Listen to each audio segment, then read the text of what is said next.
करने के लिए धन्यवाद। और आज का दिन हम लोग के लिए बहुत ही खुशनुमा दिन है, क्योंकि साल में दिन तो बहुत आते हैं, लेकिन 5 सितंबर एक ही बार आता है। आखिर हम लोग 5 सितंबर को शिक्षक दिवस क्यों मनाते हैं? क्योंकि हम सभी जानते हैं कि 5 सितंबर को किसी व्यक्ति का जन्मदिन है। जन्मदिन को हम लोग बर्थडे के रूप में सेलिब्रेट करते हैं, लेकिन आज बर्थडे नहीं मनाकर हम लोग टीचर डे मनाते हैं। क्योंकि जिस व्यक्ति के जन्मदिन को आज हम लोग मनाते हैं वह एक व्यक्ति नहीं बल्कि हमारे देश के एक महान महापुरुषों के धरोहर है। उनका जन्म 5 सितंबर 1888 को तमिलनाडु के तिरुतनी गांव में हुआ था। उन्होंने जब 14 वर्ष के थे तो उनकी शादी हो गई। शादी होने के समय उनकी पत्नी का उम्र मात्र 10 वर्ष था। और जैसा कि हम सभी जानते हैं कि पहले का जो शादी ब्याह होता था, शादी ब्याह होने के लिए कम उम्र में हो जाता था, लेकिन 3-4 साल तक लड़का या लड़की अपने अपने घर रहते थे, जिसे गहना कहा जाता था, और बाद में ये सब कराया जाता था। शादी हो जाने के बाद इन्होंने मैट्रिक की परीक्षा पहले शादी के पहले पास कर लिए, लेकिन आगे की पढ़ाई के लिए उन्होंने इंटर और बीए ग्रेजुएशन या एमए करने के लिए शादी के बाद उन्होंने पढ़ाई की। पढ़ाई करने के बाद में उनके पिता वीरा स्वामी एक राजस्व विभाग के अधिकारी थे। ये 5 बहन और एक भाई थे जो दूसरे नंबर पे आते थे, लेकिन इनके भाई बहन का जो भार था इनके पिता से सहन नहीं हो पा रहा था, एक अधिकारी होने के बावजूद भी। क्योंकि उस समय इनके पढ़ाई लिखाई का कार्यक्रम गांव से ही करना पड़ा, क्योंकि पिता इतने सक्षम नहीं थे कि इनको पढ़ा सके। जब इन्होंने पढ़ाई शुरू किया, कठिनाइयां आने लगी तो इन्होंने ट्यूशन पढ़ाना शुरू कर दिया। जब इन्होंने लगभग 12 वर्षों तक ट्यूशन पढ़ाया, ट्यूशन पढ़ाने के बाद इनकी उम्र जब 30 वर्ष हुई तो दर्शन शास्त्र के इन्होंने प्राध्यापक के रूप में सरकारी नौकरी लग गई। जब ये टीचर के रूप में योगदान किया, उसके बाद इनकी कुछ आर्थिक स्थिति सही हुई। उसके बाद इन्होंने उस नौकरी को साथ में लेते हुए आज़ादी के जंग में कूद पड़े। जैसे कि हम सभी जानते हैं कि 1947 के पहले हम सभी गुलाम थे। 1947 के पहले की बात है, जब ये गुलाम हम लोग थे, ये आज़ादी के जंग में कूद पड़े। कूदने के बाद इनको जेल जाना पड़ा। जेल से निकले, कुछ दिनों तक फिर संघर्ष किए, देश आज़ाद हुआ। देश आज़ाद हो जाने के बाद में 1952 ईस्वी में प्रथम चुनाव में इन्होंने भारत के प्रथम उपराष्ट्रपति के पदों पर 2 बार सुशोभित होने का कार्य किए। 1952 से लेकर 1962 ईस्वी तक 2 बार यानी 2 टर्म तक इन्होंने उपराष्ट्रपति के पद पर रहे।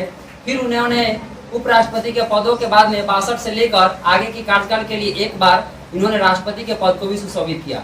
उसी दरम्यान कुछ विद्यार्थी ने इनके पास जाकर बोला कि आप भारत के प्रथम नागरिक हैं और आप अपना जन्मदिन तक नहीं मनाते हैं, हम लोग चाहते हैं कि आपका जन्मदिन मनाएं।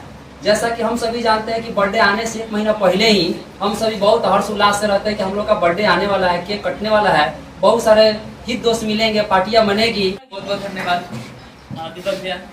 हर बार की तरह इस बार भी है ना, अपने यहाँ बच्चों को मोटिवेट करते हैं और इनकी बातों में हर एक चीज एक पॉइंट सच्चाई था कि नहीं। आज देख सकते हैं कि जो भी बात बोला, परसा का भी माहौल काफी ज्यादा हाई क्रिएट हो गया, बिहार लेवल पर पहुंचा कि नहीं, वो सब कहीं ना कहीं कमी रही होगी, तभी ना इनको बात कहने का मौका मिला। और संस्था की बात होती है कि कहाँ जाए कहाँ नहीं जाए, बहुत सारे वैसे चीजें, तो वो एक की गलती के कारण पूरा समाज पूरा उस कैटेगरी को प्रभावित करना पड़े, ये तो अच्छा नहीं है। इसीलिए कभी भी आदमी सिखाता है और सभी लोग सिखाते हैं कि डिसिप्लिन में रहे और हमेशा अच्छे करते रहे। और आज ये कार्यक्रम को हम लोग आगे बढ़ाते हैं और इस शुभ अवसर पे जो भी अभी तक मेरे सहयोगी रहे हैं, जैसे विक्की हैं और सुमन है, यहाँ के मेरे टीम है, मेरे सहयोगी हैं, मैं इन सभी लोग का भी बहुत बहुत धन्यवाद देना चाहता हूँ जो मेरे साथ जुड़े हुए रहते हैं। दोनों मेरे छात्री हैं और भी छात्र थे जो लोग दूसरे जगह चले गए, है ना। जैसे अल्तमस काफी दिन तक रहा, और भी दिन, लेकिन वो केवाईपी दरियापुर में पढ़ा रहा है। अच्छी की बात है, वहाँ टीचर कमी हुई तो वहाँ भी अपना मित्र का तो बोले भेज दीजिए। और फिलहाल अभी दोनों लोग काफी ज्यादा अभी तक सहयोग करते हैं, इनके लिए भी एक बार जोरदार ताली बजाते हैं। चलिए, हम सबसे पहले जो टेस्ट में शामिल हुए थे, विद्यालय के हमारे प्रिय सर विजय सर नहीं आ पाए हैं। उसके बाद विनोद सर, जहाँ से हम लोग शुरुआत किए हुए थे, और मेरे गुरु जो कंप्यूटर के क्षेत्र में है सुनील सर, वो भी नहीं आ पाए हैं किसी कारणवश। सब लोग का अलग अलग आज काम पड़ गया। तो कभी भी जीवन में अगर बढ़ना होगा ना, तो सबसे पहले अगर कहीं भी गाइडलाइन की जरूरत होती है तो डायरेक्ट आप टीचर से मिले। अगर सबसे अच्छा कोई आपका मार्गदर्शक होगा वो टीचर होगा, जो फ्रैंकली आपसे कुछ सिखाए कि आपको यहाँ कैसे करना है। कभी भी हम आज ही विचलित होते हैं अपने मार्गों से, तो डायरेक्ट हम अपने सर से ही मिलते हैं। जो अपने 3 अभी नाम लिए ना, वो 3 सर से ही लेते हैं। और आज ही के बदौलत, उन्हीं के बदौलत हम लोग ये संस्था चलाते हैं। तो दुख भी है कि नहीं आ पाए, लेकिन शुरू से ही उनको बुलाए हुए थे। तो एक सर कश्मीर चले गए हैं, एक सर का जांच आया हुआ है, और एक से आपका पिताजी देहांत हो गया, फिर किसी कारणवश नहीं। तो लाइफ में सबसे पहले देखिए कि मुझे करना क्या है, और उस पथ पे हमेशा अच्छा से निर्वहन करते रहिए। ऐसा नहीं कि आप कभी इस लाइन को क्रॉस कीजिए, कभी इस लाइन को क्रॉस कीजिए। कंप्यूटर का तो हर हाल में आप लोग जानते हैं कि कंप्यूटर क्या है।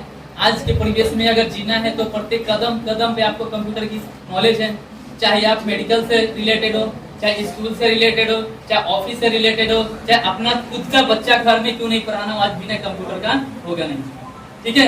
और आज हम लोग जिस मौके पे उपस्थित हुए हैं डॉक्टर सर्वपल्ली राधाकृष्णन जी के आज जन्मदिन के शुभ अवसर पे, पूरे देश भर में जो आज शिक्षक दिवस के रूप में मनाया जाता है, उनके लिए भी एक बार जोरदार ताली बनता है। समय के अभाव है, ज्यादा कुछ नहीं करना है। ठीक है। तो सबसे पहले अभी जो मेरे गेस्ट आए हुए हैं उनको मैं सम्मानित करना चाहूंगा।